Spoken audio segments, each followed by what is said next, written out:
In this video, we are going to talk about psychological biases. The first one is hindsight bias. This is the bias where we think that we knew that all along, once the event has happened.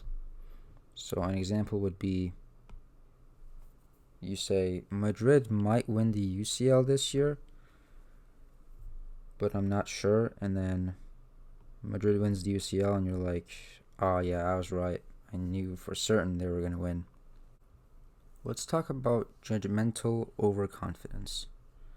Judgmental overconfidence means being more confident in your judgments than the accuracy of the judgments. So if I say that I'm 98% sure, but I am only correct 80% of the time, then that means that I have judgmental overconfidence. Now let's talk about the Dunning Kruger effect. The Dunning Kruger effect is when people incorrectly overestimate their knowledge or ability in something. So an example would be 80% of people saying that they are above average drivers. And if you think about that, that's not possible statistically. If you look at this graph right here, it will show that when a person first begins to learn about something right here, their confidence increases very quickly. Let's say they read an article on something, and then here they think, wow, I know a lot about this subject.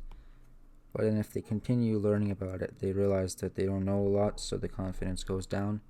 And then if they keep learning more over time, their confidence will increase as their actual knowledge increases. Lastly, let's talk about confirmation bias. Confirmation bias is the tendency of people to search for information that supports their beliefs and ignore information that refutes the beliefs. So if you look at this chart right here, this is beliefs, and then this is available information.